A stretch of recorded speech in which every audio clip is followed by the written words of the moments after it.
Can landlords in Los Angeles evict to sell their rental properties? That is the topic for today's live stream. Thanks for joining us. We're glad you're here. This is Christian Walsh with Wire Associates. We have been helping tenants and landlords navigate these crazy days since the beginning of COVID, and we're here with a very important topic. And the problem with this topic is that a lot of the landlords who want to sell in Los Angeles don't actually know that they need to do anything different. So that's the problem. We've got to spread the word. We've got to get the word out there that there are special processes and procedures for if you want to terminate a tenancy to sell. You're going to have very limited reasons to do that. So that's going to be the topic today. We have a special guest who wants to come and say hi real fast. Come on in, Gigi. Come and say hi. Hi. So this is Gigi, my youngest daughter. She is a YouTube fan. She has her own YouTube channel. Usually she's going to sneak a question in here. So I figured I'd just invite her on. Thanks, Gigi, for coming. Love you. Go do your homework. All right, so let's dive in, you guys. We are going to start. I've got put together a little presentation that we're going to dive into. So this will lay out some of the important topics. So again, can landlords evict to sell in Los Angeles? That is the big question. And the short answer is probably not. And we're going to dive in. There are renter protections in place through most of Los Angeles right now that are protecting renters from having their tenancies terminated in order for a landlord to sell. So let's dive in. We're going to start out kind of high level, and this doesn't just apply to Los Angeles. This actually applies all across the state. So some important points. So number one, at fault versus no fault. That's an important one to remember. And when we say that, it's whose fault? It's the tenant's fault. So if it is an at-fault termination or an at-fault eviction, that would be something that the tenant has done wrong. Non-payment of rent now is a reason that a tenancy can be terminated in Los Angeles. It wasn't for a while because of the eviction moratorium. Other reasons would be a nuisance. Other reasons would be illegal activity in the unit. There's several stipulated reasons that are considered at fault. Now, as we've covered in other content, if a landlord, if a tenant has an extra person in their unit or has an extra pet in there that they're not supposed to, they may not have that terminated for those reasons because there's still protections in place due to COVID. Oh yeah, one more important thing, or two more important things. One is we've got Michelle in the background. Say hi. Hi, Michelle. Thanks for helping out there. She's going to help us make sure we get keep it clean in the comments and make sure we keep this rolling. The other important thing is we can't give tax or legal advice, but for the most honest and up-to-date real estate advice, subscribe to this channel. So there, anything you hear here, you're going to have to run by an attorney. And we have attorneys we can refer you to, including one, Kenny, we've been working with closely. And we are actually going to be doing the expo together. And I'll tell you more about that at the end. So you can come and see us in person and meet Kenny and ask all your questions. So we'd love to see you there. I'll tell you more about that as we get into it. So at fault versus no fault is for terminating a tenancy. So no fault would be not the fault of the tenant. So that would be an example would be the owner wants to move into the property. So they're going to terminate a tenancy so they can move in or a family member can move in.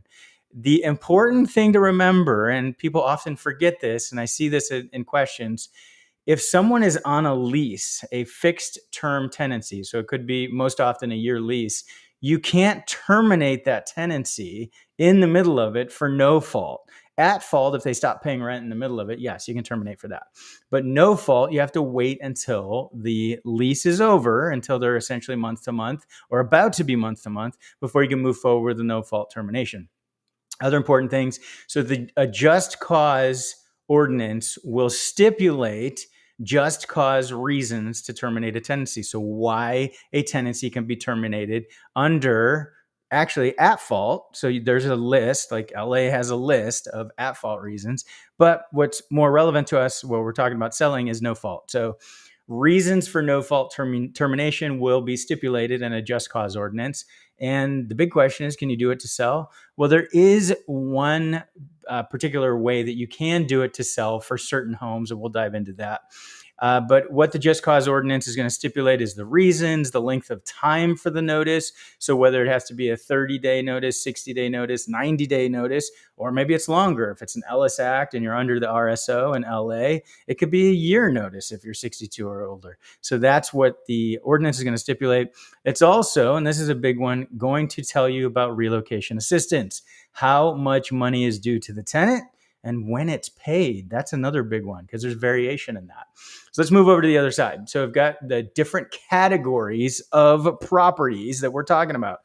They often have different ordinances, different coverages under, depending on what type of property it is. So single family homes tend to have the least number of protections in place. Condos and townhouses have a few more layers usually than single family homes do. For example, in LA City, condos and townhouses don't have the same exemptions that single family homes do. And then duplex and bigger, those tend to have more protections in place for those tenants. And then I have up at the top, it says bootlegs. What are bootlegs? Bootlegs are essentially illegal units. And this is a big topic that we come across where somebody takes a single family home or a condo and goes ahead and partitions part of it off to have a tenant living in there, not a room for rent, just a room for rent, but actually has the tenant in there. They have their own little kitchen, and you can do it in duplexes and bigger. Bootlegs change things as related to just cause ordinances. So you may have been exempt with a single family house or a condo, but then you put in a bootleg unit and all bets are off. So that's an important point. And this is all stuff you need to know as a landlord. And this is a guide for renters as well. You need to understand what your rights are as a renter. So other important things for the ordinances, and then we'll dive in, is who owns the property. So is it a corporation that owns the property, or is it a mom and pop landlord? Maybe they only own one or two properties. So that matters for just cause ordinances. The year built, so the certificate of occupancy, that's what matters for certain ordinances. For example, AB 1482 has a rotating 15-year exemption clause. So if the building is 15 years or less, it's exempt from AB 1482. That rolls. And that's specifically the certificate of occupancy. You could have a structure that was built for a different purpose, that was maybe built in 1950, but wasn't for residential use until much more recent and got a certificate of occupancy that's more recent. So bear that in mind. I'm going deep here. I hope I don't lose any of you guys, but this is all important stuff. The length of the tenancy that a tenant has. Usually between 6 months to a year is when the protections start to go in place, depending on where you are. And then there may be additional protections that go in place if you're there for 5 years or you're there for more than 10 years. There are certain areas that have additional layers of protection. And then there's additional layers of protection for minors, low income, or those with a disability, or those who are 62 or older in certain areas. And I keep saying certain areas. What do I mean? Well, there's layers, and hopefully this helps you understand. Statewide, AB 1482, Tenant Protection Act of 2019, also known as the TPA, you'll hear it referred to as that covers every residential property in the state of California. Now, it covers it. It doesn't necessarily mean that properties are subject to the ordinance, but every property that people essentially sleep in, other than hotels and maybe mobile homes, but it definitely covers the rental properties that you and I are talking about right now. So understand at the statewide level that most properties are going to fall under this. If you are exempt from AB 1482, and I've done other content, I'm sure you might have some questions. I'll answer those. If you're exempt from AB 1482, you are only exempt if you give the exemption form. So a prime example would be a single family home. And in Los Angeles County, there's certain spots where single family homes the tenants can be given a 60-day notice to terminate tenancy, are not owed any relocation assistance. It can be given for any reason at all, as long as they've been given the exemption form and the property is exempt from AB 1482. So some spots in LA County, that can happen right now. Let's go deeper. So the county level, in LA County, there are protections for certain properties, and those tend to be older properties. They fall under the rent stabilization and tenant protections ordinance. So rent stabilization usually refers to rental rates. Tenant protection ordinance usually refers to just cause, but they can be rolled together. They can be separate ordinances. So at the county level, there are certain properties covered by the RSTPO or the RSO. Then at the city level, so you go even deeper. So if you have a property that falls in LA City or one of these cities, then you're going to have special protections as well in those areas that are more strict than the county and they're more strict than the state. So that is important to understand, that as a landlord is attempting to sell, you need to know where your property is. Sounds obvious, but you need to know what rules govern the tenancies in that area. Now, this is not an exhaustive list. This came from Kenny and Zach, two attorneys I work with. There could be others out there. It's tough to keep track and things continue to change. And I don't know when you're watching this. One important thing too, Orange County, we're talking mostly about LA, but Orange County does have a Tenant Protection Act. They have a just cause ordinance and a rent stabilization ordinance in Santa Ana and Orange County. That's the only place it does as of right now. Okay, so now we're almost going to get to your questions. I appreciate you watching this. This is helpful, kind of lays the groundwork, and then may spur other questions. That's why I do this. So under the LA City Just Cause Ordinance, so this is not the RSO ordinance that they have, the LARSO ordinance. That's more strict. This is the Just Cause Ordinance. I've done content. This just went into effect in February, essentially, of this year. There are very few reasons that a landlord can terminate through no fault, terminate a tenancy. And this literally covers every property, houses, condos, duplex, everything on up. If you don't fall under RSO, you fall under JCO. So these are the reasons here in LA City under the Just Cause Ordinance that a landlord can terminate a tenancy. We are helping landlords sell their properties in Los Angeles. We have a regional marketing office in Orange County and now in LA and Beverly Hills. We have listings coming where we are helping landlords navigate this process. It is a complicated process. We have an attorney involved to make sure that all the appropriate paperwork is served and given to LAHD. And then we also have to have that attorney review and make sure that we can terminate their tenancy. So number one, the most popular way I would say is owner move-in. So that's the owner or family member in a straight line, parent, grandparent, child, grandchild, that they can terminate a tenancy to move into a rental property, have to stay a minimum of 2 years. They're going to have to check in with LAHD. They have to fill out paperwork. That is one way to terminate a tenancy under the JCO. It doesn't work for a protected tenant. I'll circle back on that. Well, I'll just go into that. So if the tenant is 62 and older and has been there for more than 10 years, the owner cannot move into their own property. That's not how the owner is going to go ahead and take possession. Now, if you're selling and you want to sell now, well, let's just say this. If you're selling and you want to sell later than 2 years from now, you're planning ahead, you can do owner move in now, live in the property, pay the appropriate fees, deliver the appropriate notices, check in with LAHD, and then in 2 years, you'll be able to sell that home.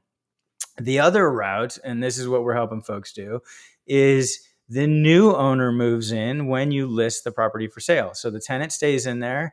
We market it as a tenant occupied property, and we find a buyer that is going to move into the property. The buyer can do owner move in. Once they acquire title, then they can go ahead and take possession of the home through owner move in and stay a minimum of 2 years and check in with LHD. All right, substantial remodel. This is another big one that people are able to do, and it does work for protected tenants. So the substantial remodel, you have to pull your permits ahead of time and deliver the permits to the renter when you are delivering the notices, and LAHD needs those permits as well. So it must be a substantial remodel per 1946.2, I believe it is in California's code. So pulling permits must happen, deliver this to the tenant. So how this would work would be plan the remodel, pull the permits, deliver the notice, terminate tenancy, tenant moves out, pay the relocation assistance, tenant moves out, then the remodel starts. And when it's done, either the property can be sold or the owner can move in. We have a solution that's absolutely unique where we're working with an attorney to navigate the process, and we're working with a remodeling company, a major remodeling company that will actually foot the bill for the remodel, substantial remodel, and you won't have to pay until it's sold in escrow. Basically, that's when you pay for the remodel. So you don't have to front any of the remodel money. So that is a big deal, and we have some of those coming, and can't wait to share more about that. Okay, we're going to wrap this up to get to questions. Remove from market. That is in the JCO. This is one way you can get rid of a tenant. You can give them a notice that you're removing from the market, but you have to discuss this with an attorney and proceed with caution. This is one where some attorneys are saying, no, you can't do this if you're going to sell. If you have a protected tenant, 62 or older, they've been there for longer than 10 years, and you want to move into that house and stay there for the long term, you don't want to remodel it, you don't want to sell it necessarily, then the remove from market, you're going to stay there for a long time. This may be the route to go, but reach out to us so we can connect you with an attorney to talk about that. Then the last is cash for keys. You can offer money to the tenant to move out. You already will owe relocation assistance, and there's different levels of relocation assistance, but cash for keys is another route, and you don't have to give notices, etc. As far as who can negotiate cash for keys, it can be it can be you as the owner, it could be an attorney, and it can also be the real estate agent you hire, like me. All right, so we're diving in to see if we have any questions. And all-nighters here. I appreciate you coming. This is an interesting start. We don't have any questions related to selling right now. So let's dive into some of the questions I've come across. You know what? Let's actually look at the LA renter. Give me a second. We're going to look at the renter protections. Let's see. All right, so the city of Los Angeles, their renter protections notice on here, this is required that all landlords post this in a common area, an accessible common area on the property so that tenants can see it. And this applies to condos and houses as well. So it's funny, but you have to go either post it next to the door, post it on a garage door of your house or condo so that the tenants have it. So it's required to be posted. And then any new leases or renewals that are given after the 27th of January, which we're well past that now, are required to receive this notice. It was just updated for April 1st. You don't necessarily have to rush out and replace it if you put the old one on. There isn't anything that requires that you continue to replace and post the newest one. And what's handy on here is it's a quick overview on the JCO and the RSO. So it kind of melds them together. Talks about relocation assistance and the amounts. Those are going to change over time. They will continue to go up most likely over time. Talks about an eligible tenant versus a qualified tenant.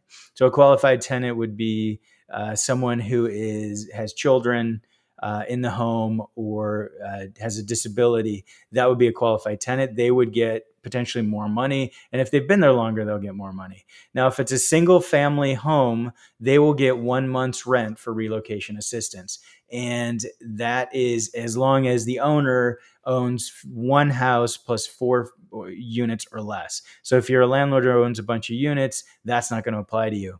You're going to have to pay these other fees. The other thing that's important to note, and it's on the frequently asked question page, is that a landlord who owns a condo is not going to be able to pay the 1 month's rent. They're going to pay the higher fees because condos do not fall under that exemption in LA City.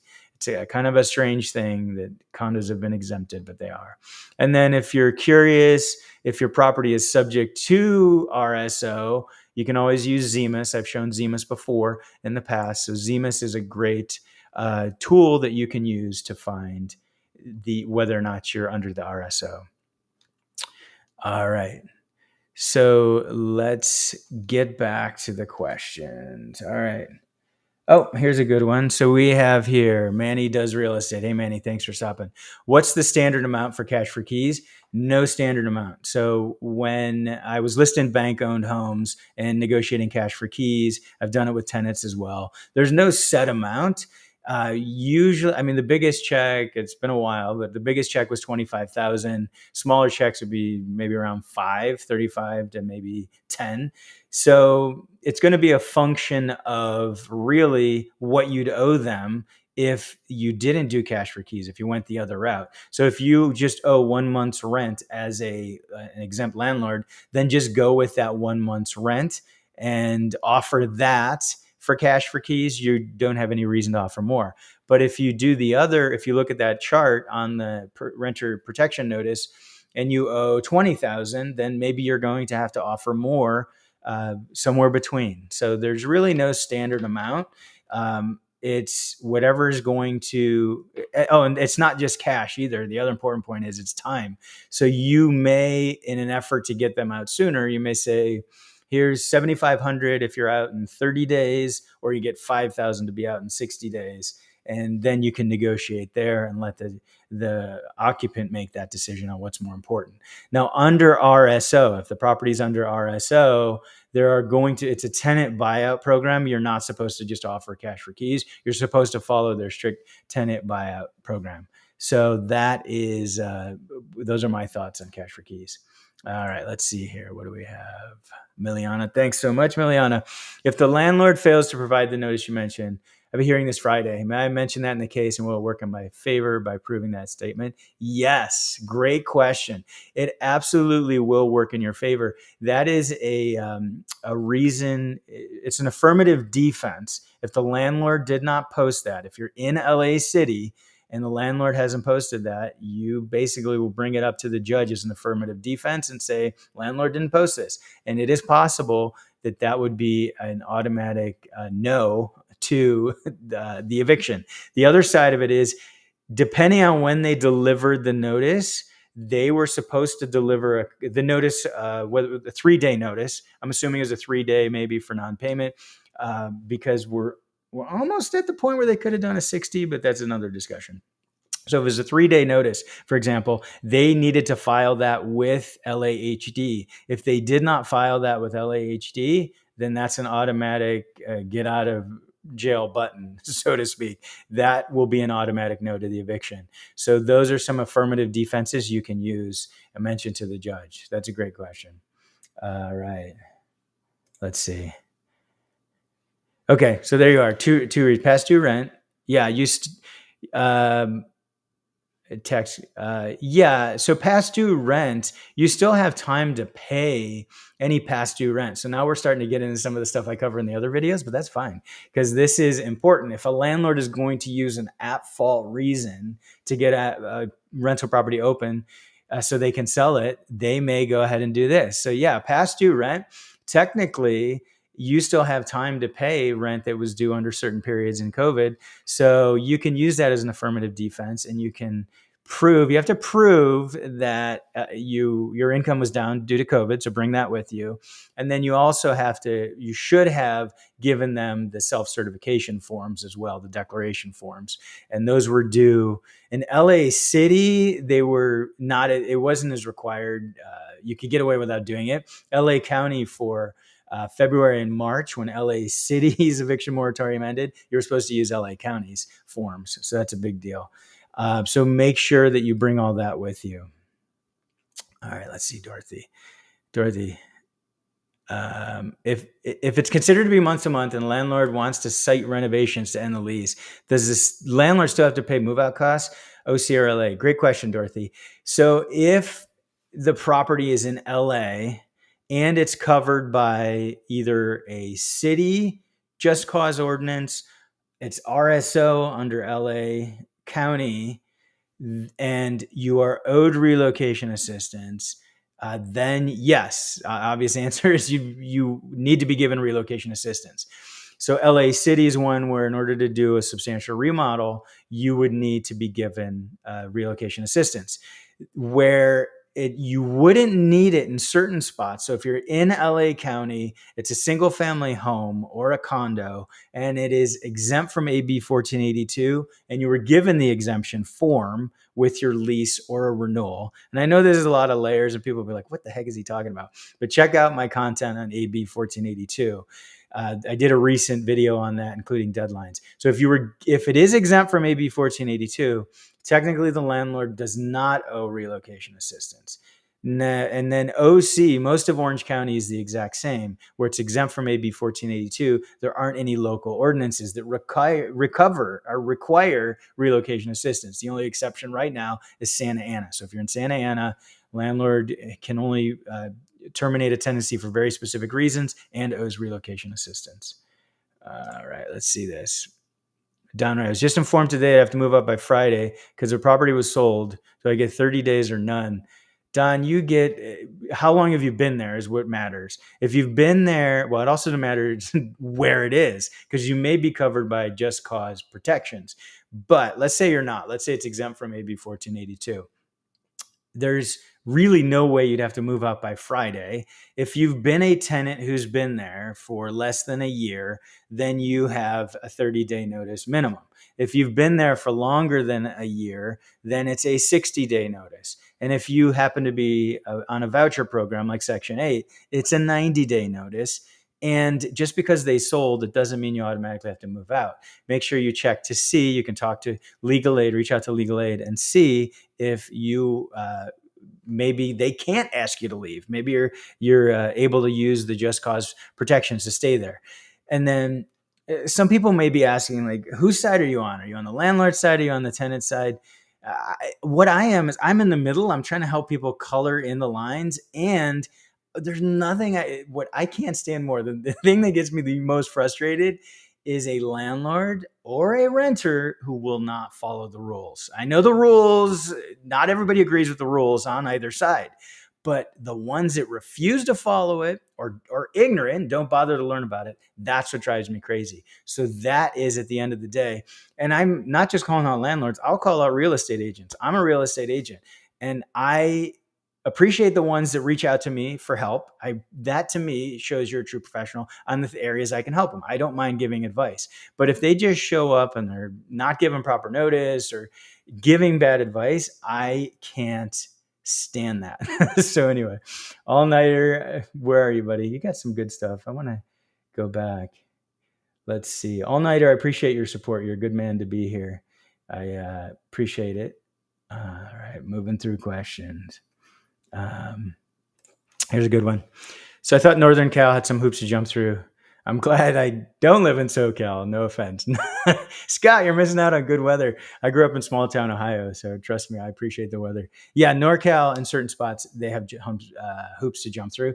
That's why, again, statewide, everybody's covered in California under AB 1482.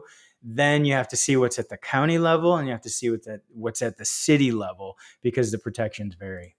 Okay, let's see what Joe has to say. Joe, good to see you, bud. Selling a home with 2 units and 1 unit has 5 extra occupants. How many days do I state minimum to cure so I can start eviction? It's in LA County with no RSO. Okay, so 2 units you're not, so we're going to just assume only AB 1482 applies here, that you're not under another city ordinance. So in this case, Joe, you're not exempt from AB 1482 because you have 2 units on it. Unless you live in one of them, potentially you'd be exempt. As far as the minimum to cure, that is going to depend on whether they moved in due to COVID or not.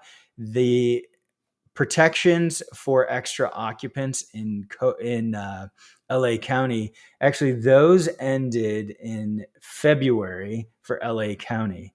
So I'm sorry, March.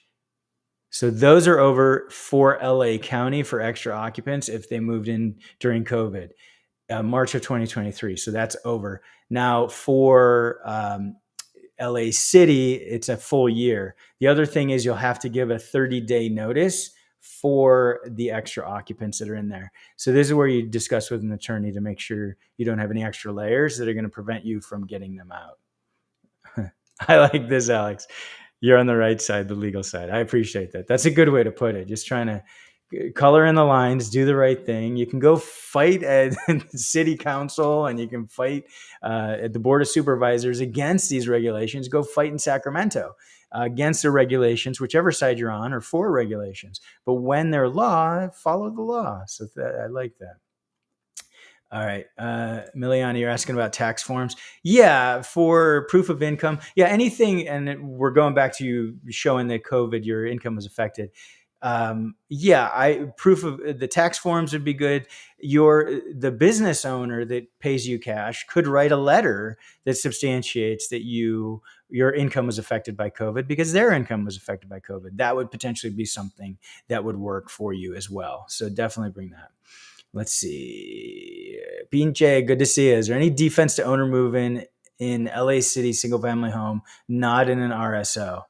Okay, so it's LA City, owner move-in, not an RSO. So it's under JCO.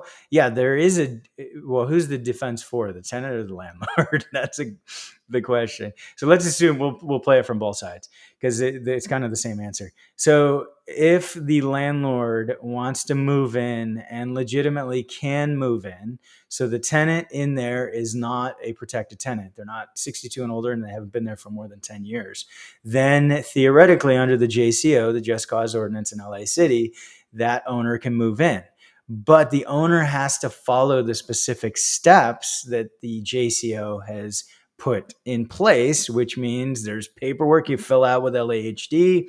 You have to give the notice to terminate tenancy. That needs to go to LAHD. You have to pay certain fees. You have to pay the tenant. If you're exempt and you're mom and pop, you pay them a minimum 1 month's rent. So all those steps have to be followed correctly. If they aren't, that would be a defense that the tenant could have against the owner move-in. So that's why you need an attorney. So I hope that answers your question. All right. Good. I see, Miliana, you gave the declaration forms. That's good. Via email sufficient. Yeah, screenshot's good, but bring the copies that you filled out. And then you're asking about the form. So that form is the LA City, it's renter protections notice. Let me see if I can see if it get that put up on the screen. I'm not sure if it came up before when I was talking about it. Sorry, technology. So this is it. There's a City of Los Angeles renter protection notice. This must be posted in LA City. So you can bring a copy of it with you and say that it hasn't been posted. That's a possibility. So that is the form, the renter protections notice. Let's see, Pinche. Are you sure, even at 62 plus, not an RSO? Yes, I am. And if for owner move-in, what they did, and Kenny and I had a big, huge discussion on this. Kenny ended up saying was that they interwove the RSO into the JCO for owner move-in. So that's what I mean by that is if you go to the ordinance and you look at the specific section that talks about owner move-in, it says it's subject to the code for RSO, and it points to those specific sections. And under those sections, if you are 62 and older and you've been there for 10 years or more, you're a protected tenant under the RSO and under the JCO for owner move-in. Now, it does not apply for 62 and older and 10 years plus if you're going to do the substantial remodel as of right now. Remember, things can change over time. So that, depending on when you're watching this, it may have changed. And let's see, you spoke to LHD, they said it was not an RSO, then it doesn't count. I'm not going to argue with LAHD, but I'm going to argue with LHD because I talked to an attorney about it who I trust very much. He knows a lot about this. You buy a house and you can't live there? Yeah, 100%. That's basically what LA has done. Is LA City with the renter protections make it very difficult to move into a house that you own. And that is what's unfortunate. What's the side effect of that? Easy to figure out. Landlords are being discouraged in LA. They took 3 years to get rent. In some cases, they haven't been paid, still haven't been paid. They weren't able to get their tenants out. And I'm not saying there weren't tenants that couldn't afford to pay, that it wasn't justified. There were tenants who could pay who just took advantage of the system. So landlords were burned there in some cases. And then now they're handcuffed to keep their properties. So, and this isn't necessarily me sharing an opinion. I have an opinion, but I'm not sharing an opinion. I am sharing the facts of it now. That is not an environment that encourages investment in additional rental properties. So what is the side effect with these very strict laws? Landlords are not going to want to rent properties in LA. They're going to want to sell their properties and get out if they have them. And folks will buy properties in other areas that don't have these strict regulations, which ultimately will lead to fewer homes available for rent and it'll be even tougher for renters in Los Angeles City. That is the unfortunate side effect to the supply. So anyway, again, this isn't not trying to get political here, not trying to necessarily come down on one side or the other. These are the facts. There is no good reason to be a landlord in LA. If you can be a landlord just outside, you can be in Riverside, you can be in Orange County, you can be a landlord there and get a reasonable rate of return. Why in the world would you dip your toes in a place where you can't? So just thought I'd share that. Okay, I see what you said here, Don. Berkshire Hathaway sold the property, told me I had the first option to buy. I didn't even get a chance to negotiate. Now the buyer is raising my rent $700. I'm in North Carolina. So number one, I apologize for what that agent did. That's not how I do business. And unfortunately, what this really dovetails into is it isn't so much that Berkshire Hathaway, it's working with the right agent who understands how to work with renters. What you had, that option to purchase, is an excellent point. And that's something you need to make sure you get in writing with put it in your rental agreement or your lease, because what can happen is I've heard these stories where they talk to their landlord about wanting to buy the property at some point in time. So they have an option, but it's not in writing. That landlord passes away, family inherits it, or the property sold, and that option that wasn't in writing disappears. So it's important to get it in writing. And then the other thing to add into this, and I appreciate you bringing this up, Don, the other thing is when we work with landlords in selling their properties, we'll often ask the renter if they're financially willing and able to buy the property from their landlord to see if maybe there's a chance to do a deal. We have done deals like that in the past, and it can be an absolute win-win. Literally, I get goosebumps. Nothing makes me happier on some of those deals where lives have been changed. I was very proud to be part of that. Now, the biggest challenge when doing that, there's two big challenges. One is often the renter, the timing isn't right. They're not able to necessarily afford the property. But the bigger hurdle, the landlord and the renter can't agree on a number. That's what it is. The renter knows the property too well, you could say, because they live in it and they feel like it's worth less. So that is the biggest hurdle there, is getting to agree. Let's see some other stuff here. Miliana, you're very talkative. I like this. I tried to make payment to the property via email and phone. Got a response that you could leave or pay. They probably wanted the whole amount. They're doing it wrong. That you need to talk to. You need to talk to an attorney about that. They're doing it wrong. And I hope you can find an attorney. Legal Aid offers free or low cost legal assistance, and I recommend. So stayhousedla.org is a great one. Okay, Pinche. How does a major remodel allow me to move in? Well, it's not. So we've already established it. It sounds like your tenant is a protected tenant. So you can't do the owner move in because of that. You can try. You can go ahead and submit your paperwork, pay the fees. It's probably going to get kicked out, but you can try. The major remodel doesn't fall under that restriction. There right now, the major remodel, where I explained, the owner move-in, the RSO laws have been intertwined with the JCO. The major remodel, that's not the case. You can give notice. There isn't a protected tenant under the substantial remodel. You just have to follow the process. So reach out. I'll connect you with Kenny, and Kenny will help you follow the process. I'm finding it most helpful for landlords who want to sell, because you're able to get the property vacant. The renter's rights are followed. That we give them the appropriate notice, and we give them their appropriate relocation assistance. We work with them there. And then once they're out, you're able to get a property to be completely turnkey, and you're going to get the absolute highest amount for the property when it's completely turnkey. And then you use our special program, our unique program, and you're not even paying for the remodel until the property closes. So anyway, that was a long answer to your short question. It's just a different process. The major remodel, as long as you pull the permits and follow all the steps, you can get that protected tenant out and then move in when it's done. You don't have to sell it. You can move in. All right, let's see. What else do we got? Oh, this is nice. Dorothy, really appreciate you and your explanations. Thank you. I appreciate that, Dorothy. I like putting up nice stuff. Michelle is working in the background, checking comments. She takes all the bad stuff out of here if there is any, so I never even see it. So someone's asking about, let's see, what do we got here, Pinche? You got good questions. Okay, you're looking at 200 to 400 just to fix a substandard order. Yeah, yeah. I mean, it's expensive to remodel right now. I get it, and it's tough. It's tough to find good people. It's a tough process. But in that case, because I don't know if you necessarily were you given a court order. I mean, you could also be given a court order if it needs a substantial remodel. Maybe you could be given a court order to get the renter out. That is another allowable reason. It's a very rare reason in LA, but that's another allowable reason. Try to get a court order to get the renter out so you can fix it.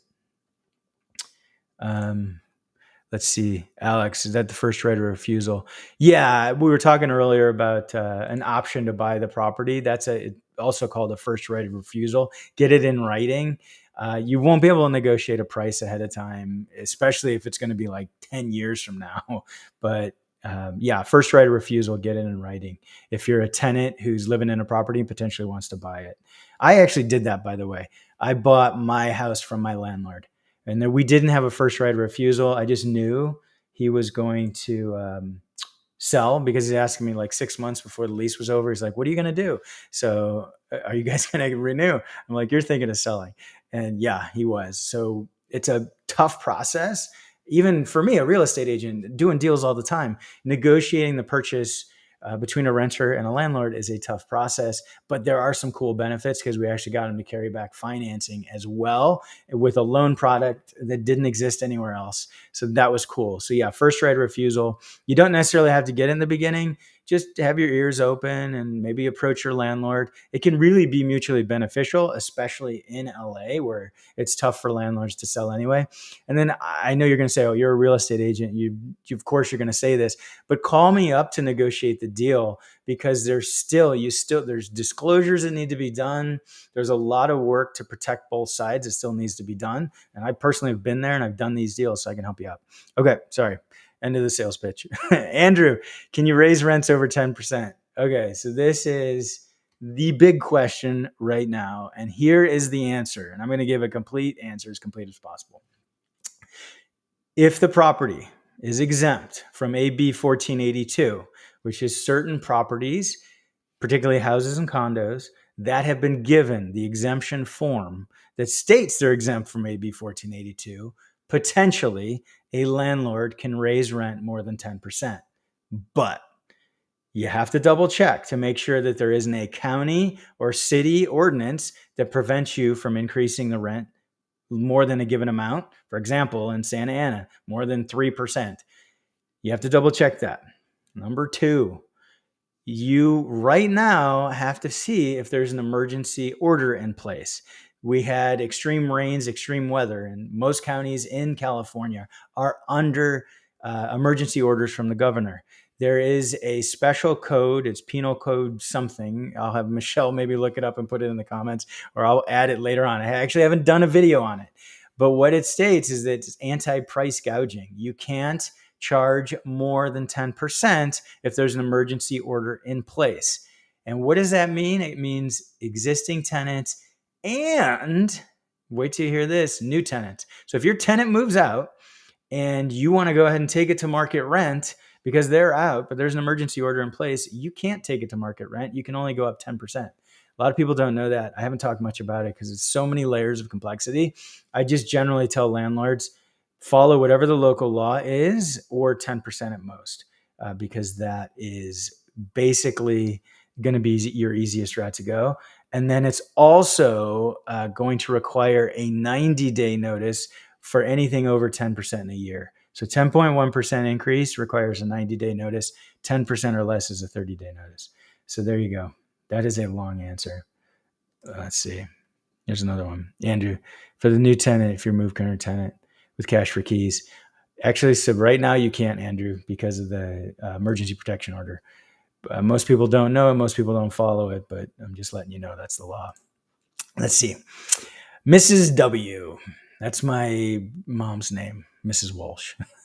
I have a 4-unit in LA City under RSO. Tenant owes me $15K due to unpaid rent during the rental moratorium. Do you know of any forms to use as a contract for paying me back? It's a good question. Yeah, I don't. I mean, it doesn't need to be something extremely legally detailed. I would say if you're both in agreement that the tenant is going to pay you back, you would just break it down. Maybe as an addendum to the rental agreement you could do. But if you're not confident that they're going to follow through and you want to make it a little stiffer, then I would talk to an attorney about that to have them draft something. It's a good question. Let's see, Miliana, you got lots of questions, Miliana. I like it. Tried to reach out to legal aid and can't represent me due to outstanding requests to help. I know. I'm very frustrated for renters looking for legal assistance. I'm not disappointed with legal aid. They're working as hard as they can. There just aren't enough people. And the other side of it is there are renters who are asking silly questions, which we all hear. There are no silly questions. There's renters, unfortunately, that don't know the law. They're not like you here. They're not trying to learn it. They're just assuming that something illegally is happening. Some of those people don't take the time to learn the law like you are, and they end up taking up the time plugging the pipeline in legal aid. So that's what's frustrating to me. I would love nothing more than to get some direct legal aid contacts. I have asked legal aid attorneys that I've spoken with if I can give out their information directly, because I have talked to tenants that literally that would have been made the difference between them being able to stay or not. And unfortunately, because of their workload, they can't give out their direct information. But I would love if anybody who's watching, if you're an attorney who's willing to help renters, please reach out to me, because I need a good resource. I have great resource for landlords. Very hard to find great resources for renters. So let's see. Is this you again? Yeah. Hi, Miliana. Who's at fault? If I have money to pay, but management doesn't want to receive the payment, can I be evicted if they don't want to collect payment? That's the short answer is no. They should accept your rent, and that's why you need to talk to an attorney about that, because they really shouldn't be turning your rent away. That's something else you bring proof of when you go into the court. Bring proof that you tried to pay. Hey, Red Shoes, how you doing? Thanks for coming. Latecomer, do any of the rules you're speaking of apply to Long Beach? Yes, they do. So Long Beach has its own specific rent stabilization and just cause ordinance. So you're going to need to Google that up, as my son Liam says. There's very specific. The relocation assistance is much steeper in Long Beach. So make sure you check that out. And the way it works, so before, let me try to go back to my presentation because this is relevant. Me and my tech savviness. I'm a tech savvy dude, but it's in this thing, it gets me. So here's the renter protection form. Let's go to the presentation. Okay, so now you should be able to see that. Okay, so this is the order of protections. So you start at the highest level, so statewide. You first start there. And yes, if you're in the state, you're subject to AB 1482. Then you go to the county. So Long Beach happens to be in LA County. And yes, they have strict protections. So if the county is more strict than the state protections, the county ones they supersede. Then you go to the city. If the cities are more strict than the counties and more strict than the states, they supersede. And you could theoretically have a patchwork where part of AB 1482, part of LA County, and part of the city apply. That's why you need an attorney. But yes, Long Beach definitely has their own special protections. And that's what you need to make sure you look into those, Red Shoes, okay, as a tenant or landlord. All right, let's see. In the city of LA, if a tenant is tagging a garage and you catch them in video, can I evict them for that? Potentially. I would talk to an attorney. I've got some good attorneys you can reach out to. Talk to an eviction attorney to see if that's considered strong enough for the damage to the property for an at-fault eviction. And remember, at fault, they don't have to be month to month. It could be any time during their tenancy. They could have just moved in under a year lease, and if they're doing something wrong, then they basically can be evicted for at fault.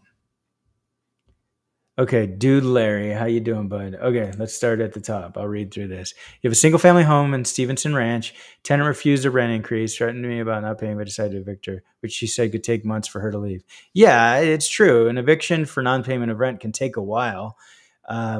It's interesting about refusing the rent increase.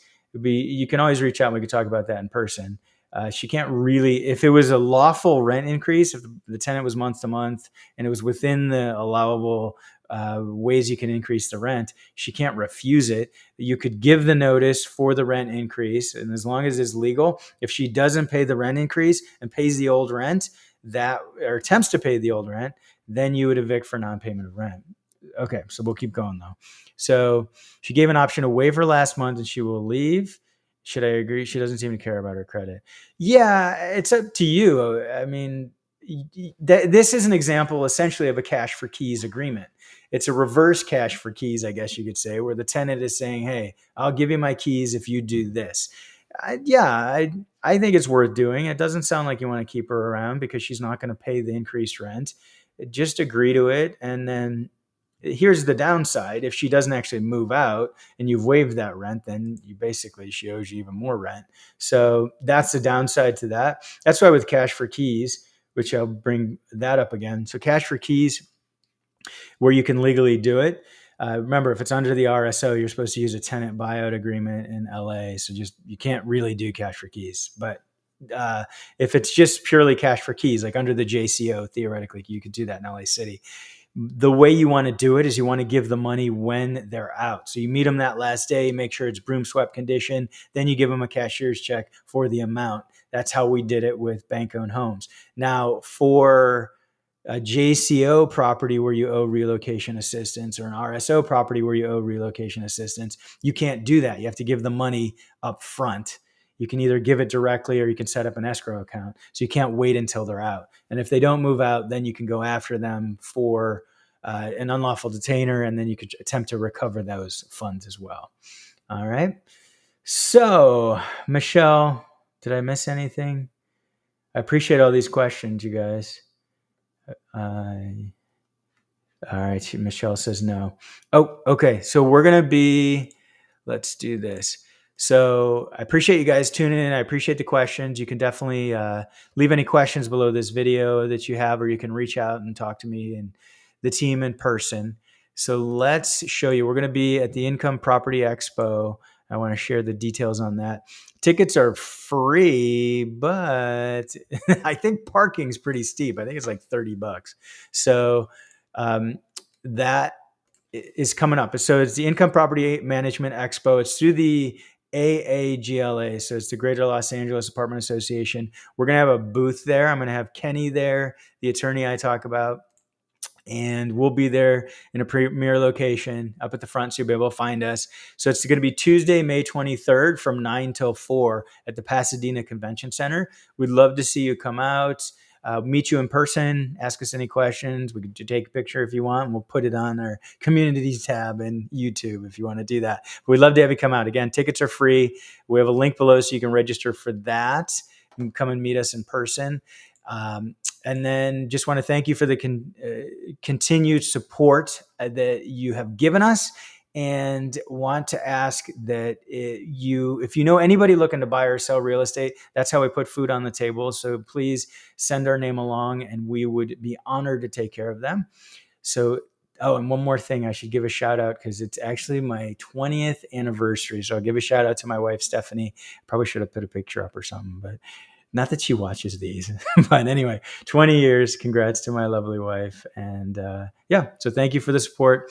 We will be continuing to do more live streams. So let us know what topics you'd like to cover. We're going to be covering things like Proposition 19, a lot of questions on that. That's the transferring your property tax basis. We're also going to be talking about a day in the life of a real estate agent. Is that something you want to see? Let me know, because that would be kind of fun. Oh, and I have a guest coming on in a couple of weeks. I'm excited about this one to talk about emotional support animals. He actually himself, he's a real estate agent who has an emotional support animal. So that's Jarrett. He's going to be on soon. I'm excited about that. All right, enough. Go hang out with your family and go enjoy your dinner.